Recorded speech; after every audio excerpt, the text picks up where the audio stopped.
Lucía Jaramillo. Claro que sí. Economista, ¿cómo está? ¿Nos escucha bien? In progress. Saludos cordiales a la mesa del diálogo. Así es, Lucía Jaramillo le saluda. Quiero empezar con la situación del paro que lamentablemente estamos enfrentando todos los ecuatorianos. ¿Por qué un paro impacta el riesgo país de una nación? Ayer hablábamos que el riesgo país lamentablemente pues está o cerró en esta semana en un riesgo país de 1.014 puntos y desde este 21 de junio, cuando las protestas se radicalizaron, el puntaje llegó a 1.057 cuando países como Perú registraron 178 puntos. El alza de este indicador, economista Ortiz, no solo impacta en la deuda por adquirir, sino también en la actual. Lo escuchamos. Sí, ¿qué cosa es el riesgo país? Es la diferencia entre el costo de nuestra deuda con el costo de la deuda americana. Esa diferencia de estos dos costos es el riesgo país. La deuda ecuatoriana se está negociando a niveles de 14% de interés o de rendimiento, y la deuda americana se está negociando al 3% de rendimiento. La resta de estos dos es algo así como 10,5%, casi 11%, lo que son los 1.050 puntos o 1.000 puntos, como quiera uno verlo, de riesgo país. Eso le pega, como usted bien dice, Lucía, le pega a la deuda nueva, ¿no? A la nueva deuda que Ecuador quisiera contratar en el mercado internacional. Y de alguna forma le pega a la deuda actual, a los tenedores de deuda actual, porque a la medida que el riesgo país suba, el precio de la deuda baja, y entonces la gente que compró deuda ecuatoriana con la finalidad de tener un rendimiento interesante, al caer ve que se pierde ese rendimiento, y cuando lo vende, el que lo compra tiene un buen rendimiento, pero esa gente que compra y vende bonos del Estado son gente que está en ese mundo, pero no son inversionistas de que no conocen en qué están metidos. Ahora, muchas veces no lo entendemos los ciudadanos y no tenemos por qué, la mayoría, pero sin embargo es importante recordarles, economista Fausto Ortiz, por qué o qué es el riesgo país y por qué es importante para la economía de una nación. Sí, su primera pregunta también decía por qué ha subido, digamos, ¿no? Ya ha subido porque al final del día el riesgo país indica, ¿será que me van a pagar o no me van a pagar esa deuda? Si mi percepción es que me van a pagar la deuda, entonces el riesgo país tiende a bajar. Si mi percepción es que va a ser muy difícil que me paguen la deuda, el riesgo país tiende a subir. Por eso cuando el precio del petróleo sube, el riesgo país normalmente tiende a la baja, porque eso quiere decir que más petróleo, hay más dólares de largo plazo para poder pagar esa deuda.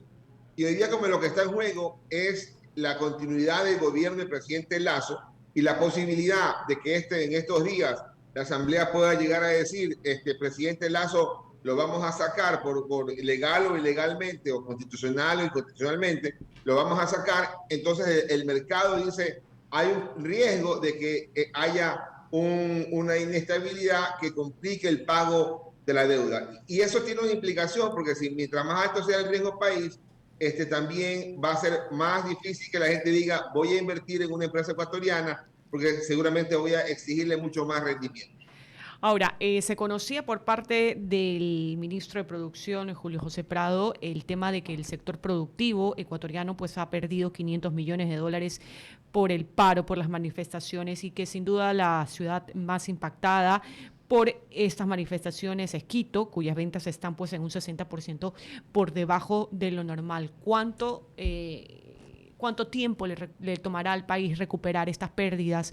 Y ya veníamos hablando pues el tema de la pandemia, que igual ha dejado pues golpeada la economía de nuestro país, y mucho más ahora con este paro nacional. Sí, hay que acordarse que el 2019, que fue el último paro similar, ese año la economía creció 0%. Es decir, la economía ese año no tuvo crecimiento económico, tuvo una afectación, iba quizás a algún ritmo, el paro le pegó y la economía creció 0%. Este año 2022 la economía estaba supuesta a crecer 2,8% según el Banco Central, 2,9% según el Fondo Monetario Internacional, 1,5% según analistas de Citibank.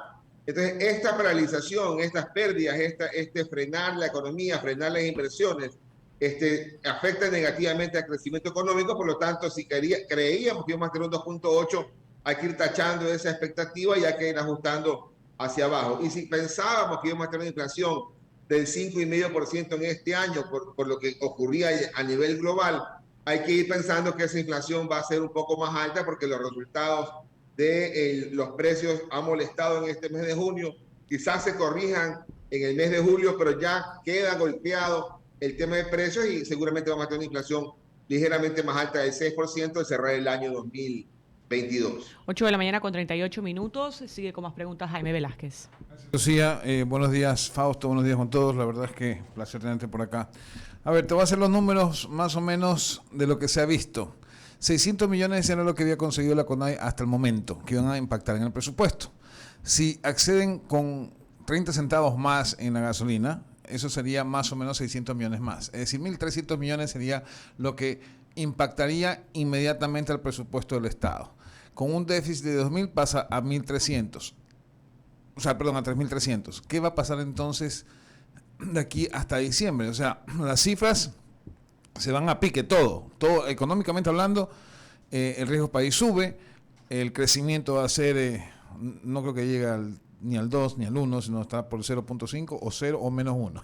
Entonces, no sé cómo lo ves tú, porque realmente esto va a impactar más allá de las pérdidas que ha ocasionado justamente este paro de 15 o 16 días, que no lo vemos con solución. Y lo peor de todo es que por más que se haya logrado estabilizar las finanzas públicas, en un solo plumazo han hecho todo al revés. Es decir, en estos momentos los indígenas, o el señor Issa, ha logrado desestabilizar fiscalmente al gobierno. Sí, el daño es terrible y no pasa por lo económico, pasa mucho más por el mensaje, pensar que un grupo de vándalos puede acabar la economía, fregar, y si no le cae bien el presidente porque no le gustaron los zapatos, entonces sacarlo. Digamos. Ese es el gran daño en la economía. Si uno quiere cuantificar los 600 millones de pérdidas, no es una pérdida necesariamente para el Estado, es una pérdida para la economía, es una pérdida para los empresarios que vieron cómo su leche se derramó, los empresarios de huevos que no pueden salir a vender aquello, los empresarios de la florícola que ven cómo sus plantas y flores no pudieron llegar como estaba programado. Es decir, ese daño de ahí es un daño de la economía, no es un daño fiscal, no es un aumento del déficit fiscal. Lo que sí es aumento del déficit fiscal claramente es el tema de la eliminación del subsidio. Si vamos a los 10 centavos del gobierno y nos quedan 6 meses del año, entonces estamos hablando que en este año hay que agregarle 130 millones de dólares adicionales al subsidio que ya venía en 3.000 millones programado para el año 2022, en solamente gasolina y en el diésel. A eso súmele cerca de 800 millones de dólares en subsidio del gas. Por lo tanto, estamos hablando de que este año el gobierno, que hubiera podido tener un subsidio un poco menor que lo que teníamos antes a los niveles de precio actuales, vamos a tener un subsidio que está bordeando los 4.000 millones de dólares. Y quizás la lógica debería ser, veamos cómo focalizamos el subsidio, ponemos a precios internacionales y le damos a otras personas focalizado para tratar de bajar ese subsidio y esos recursos canalizarlos hacia los sectores más vulnerables. Ahora, eso es económicamente hablando, y la verdad es que obviamente tú y yo que somos hombres de números vamos a decir que sí, eso es lo más lógico. Aquí lo que juega es la política, la verdad es que por más números que hagamos, esto no resulta porque socialmente hablando hay un impacto. Ahora, si bien es cierto lo que tú manifiestas, lo que al menos los entendidos en números vemos es que si se eleva el subsidio, se gasta, o mejor dicho, se destina menos presupuesto a salud, educación y todo lo que tiene que ver con el desarrollo del Ecuador. Pero eso no lo entienden y no lo van a entender porque justamente los indígenas lo que están haciendo es mirar solamente su parcela, no le importa el país, así de sencillo. Entonces, ahora yo te decía 600 millones porque ya 600 millones actualmente ya se consideran los 200 millones del subsidio a la gasolina más 400 que destinaron entre duplicar el tema de la educación plurinacional y una serie de cuestiones más, medidas que habían tomado ya anteriormente. 600 más son 1.200, eso es lo que directamente al presupuesto. Sí, digamos, el crédito, la eliminación del crédito para las personas menos de 3.000 o más crédito en el tema del programa al 1%, eso de ahí le pega a Ban Ecuador, no le pega directamente al presupuesto del Estado, tiene una vinculación ahí medio de chanfle, pero quizás donde sí le pega es el incremento de $5 al bono de desarrollo humano. Pero acá hay un tema que también debe ser importante que la gente no lo tiene muy claro. El hecho de que el petróleo haya pasado de 60 presupuestado a 95, que puede ser el precio de todo el año, ese es un ingreso extraordinario de petróleo.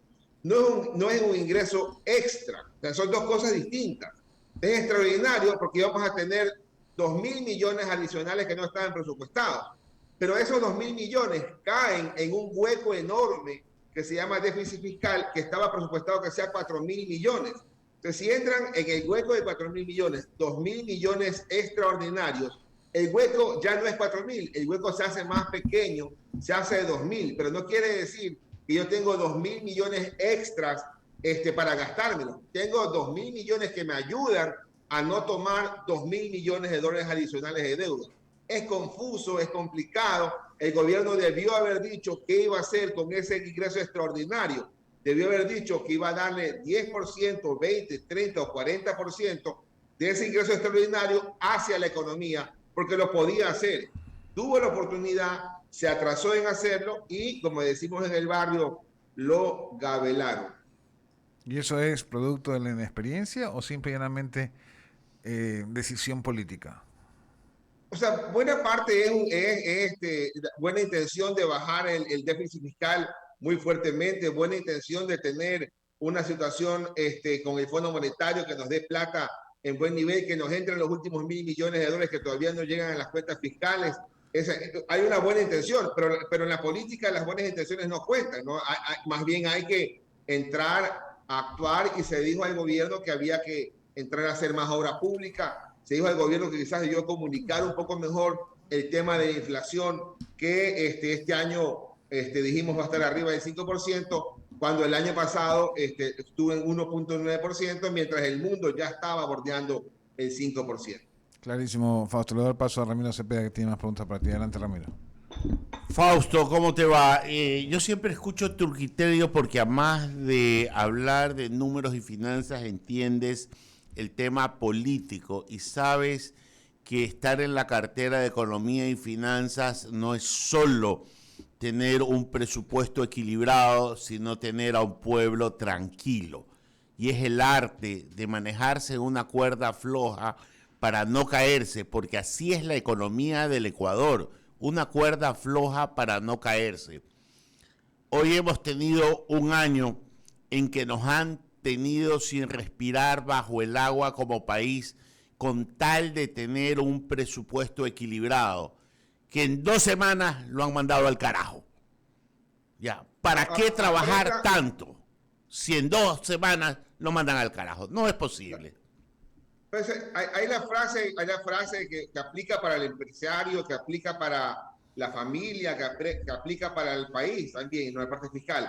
Aprieta pero no ahorques, digamos. Entonces, es cierto, hay que ajustar, pero hay que también dar un respiro. O sea, ya se ajustó bastante bien en el arranque del gobierno, le fue muy bien con el tema de la pandemia, afloje un poco, haga algo de obra pública. Se le reclamó porque en el primer trimestre solamente habían hecho 65 millones de dólares en inversión pública. Se reclamó desde antes porque la obra pública cayó a 1.850 millones cuando en el pasado llegó a estar en más de 10.000 millones de dólares. Entonces, no tenías ni siquiera que gastar más plata, sino gastarlo presupuestado. Y eso de ahí debió haber sido muchos más opiniones del ministro de Finanzas en la dirección de presidente. Si quiere dar algo más de obra a ese pueblo, yo me aprieto, me la consigo la plata y vamos para allá. No una información que uno dice, mira, presidente, más bien sigamos apretando fuertemente, ¿no? Ahí creo que ojalá el gobierno tenga oportunidad de rectificar, y no dudo que el presidente de la República vaya a rectificar y vaya a girar. El tema es si tendrá la oportunidad. Fausto, se anuncia que ya está aprobado un desembolso del Fondo Monetario Internacional. Todos sabemos que para que esto suceda hubo que aceptar o negociar. Ahí sí negociar, no sé si el gobierno negocia como está negociando con el movimiento indígena, ya me imagino cómo habrá sido la negociación del Fondo Monetario. Ya resulta que estos cambios que en esta mesa de negociación gobierno, movimiento indígena se están dando, ¿afectarían de alguna forma lo ya pactado con el Fondo Monetario o no? A ver, en el 2005, cuando se caía Lucio, vino el delegado del Banco Mundial con un cheque ya aprobado del Banco Mundial para entregárselo al presidente Lucio Gutiérrez. Hubo las revueltas y el funcionario del Banco Mundial gráficamente se llevó de vuelta el cheque a Washington y no se lo entregó. Correa se enteró de eso y entonces, cuando era ministro de Finanzas, después como presidente de la República, terminó votando al delegado del Banco Mundial por haber hecho y permitido aquella situación. Pero si uno dice, voy con un cheque de $1.000 millones a un país convulsionado, ¿verdad? Y no sé si este día viernes el presidente de la República ojalá salga bien librado y pueda superar el tema de la Asamblea para luego superar el tema del paro indígena. Entonces, si yo tengo el cheque acá, la verdad que no sería raro pensar que el cheque lo traigas el día lunes de la próxima semana y hasta eso un poco estén demorándose en esa tarea. No, hasta el día de ayer en las cuentas fiscales no aparece el ingreso de los $1.000 millones que estaban presupuestados y que fueron aprobados el viernes de la semana pasada. Antes de darle el paso a Alberto, quiero celebrar la decencia que tiene usted en dar comentarios tan claros sobre el tema de la economía sin aquel sesgo de haber sido maltratado por a quien usted se los ofrece. Eso habla muy bien de usted. Alberto. Gracias. Exministro, algo puntual. A veces, y esto lo sostengo a título personal, ¿no? Dentro del marco de las fallas en materia comunicacional del gobierno, está precisamente no explicar bien el alcance, la afectación que tiene el tema de los subsidios. Ya le mencionaba Jaime, ¿no? Este componente, qué es lo que tiene que destinar el Estado para el tema de los subsidios, para el gas licuado de petróleo, para los combustibles, las gasolinas y justamente el diésel. Y en esta medida, solamente para hacer la comparación, el comparativo, se estaba calculando hasta ayer entre 3.200 y 3.250 millones de dólares que debería destinar este 2022 el gobierno para subsidiar este rubro, versus el componente presupuestario en materia de salud que es de 2.600 millones de dólares. ¿El tema es así, economista? Sí, ese es el número, no es un número que nos hayamos recién desayunado, sabemos que está así, es uno de los causales de esta revuelta, hay que estar claros. Yo he venido como analista económico hace tiempo reclamando frontalmente de que los gobiernos, no los gobiernos han venido trampeando los recursos para el sector salud y educación, trampeando lo que se aprobó en un plebiscito hace más de 10 años, trampeando lo que está en la Constitución, que la Constitución manda a incrementar medio punto del PIB, que el sector salud y educación crezca en medio punto del PIB cada año hasta llegar a 4 y 6%. Y hemos estado patinando en los mismos niveles del 2 y el 3%, con una trampa enorme que la hacen los gobiernos, que la hacen los ministros de Finanzas, que la toleran la Asamblea. ¿Y cuál es la trampa? Te aprueban, por ejemplo, $3.000 millones para el sector salud. Te dicen que hay que subir 0.5% del PIB, entonces lo hacen que suba 500 millones y presupuestan 3.500. Va en la ejecución y no hacen los 3.500 y vuelven a hacer solamente 3.000 y al año siguiente regresan a hacer el mismo bicicleteo de darle sobre 3.000 el medio punto y no hacer que crezca frente al tamaño del Producto Interno Bruto. Y ese es uno de los causantes de nuestros problemas de salud y problemas de educación. Eso ahí debe corregirse. Ojalá, yo siempre he dicho, ojalá a salud y educación le dieran el mismo trato que le dan a la deuda externa, pública y privada, que ahí no hay cuestionamiento. Si antes representaba medio punto del PIB y ahora representa 3 puntos del PIB, sin miramientos se lo pone completo. En otros sectores sí los afectan y les están complicando la vida y buena parte de ese cansancio, de ese agotamiento, lo están cosechando hoy día. Pero sí coincide que es una falta de comunicación, porque la gente no lo digiere, no lo entiende en esa dimensión, el impacto que tiene este tema, porque dejas de destinar. En este caso, pongámoslo nomás que se ubica en 3.200 millones de dólares. Es un rubro importante que dejas de atender el aparataje social, llámese educación, llámese salud, llámese las subvenciones que para los grupos vulnerables todo Estado, todo gobierno debe destinar. Pero no se comunica este tema y por ahí viene el asunto también, ¿no?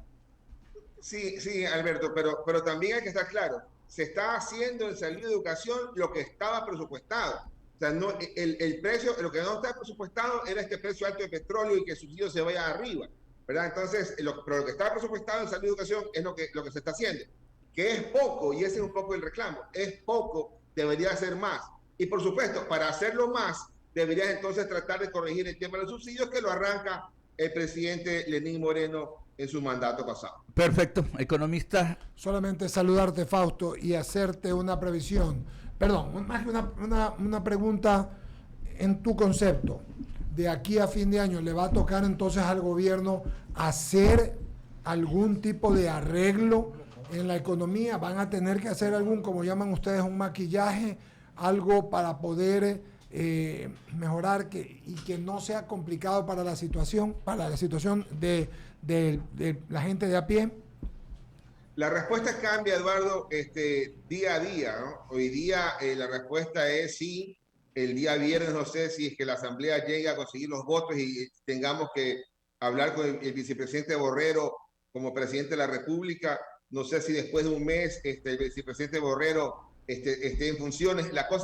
Donde nos está llevando el tema de los indígenas es a un escenario dantesco, ¿verdad? Entonces, ojalá, por el bien de la República, la Asamblea no logre los votos, ojalá el presidente logre, sin necesidad de ceder todo, sino logre porque los conceptos legales y constitucionales no permiten ese vandalismo. Ojalá logremos lo que tú dices, que el gobierno tenga tiempo y chance de rectificar en lo que no pudo hacer en estos segundos 6 meses de su gobierno. Se prevé que el precio del petróleo va a seguir, si no tan alto, a mejores precios, y eso es una ventaja este año. Estoy pensando, ya el año fiscal se termina en julio, técnicamente en septiembre, ¿verdad? El año fiscal, Fausto, ¿verdad? Estoy pensando en el próximo año, así dicen ustedes los economistas.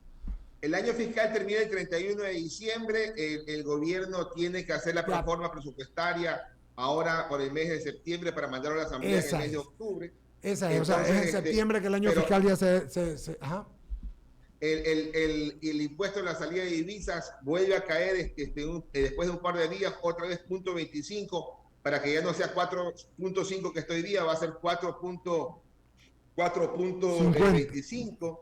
Entonces hay cosas que van dándose, el gobierno tendrá que ir viendo qué hacer, se le complicará al gobierno si el paro se prolonga mucho más, ¿no? Esa es la parte que hay que tratar de solucionar sin ceder cosas que a la larga tienen mucho impacto económico.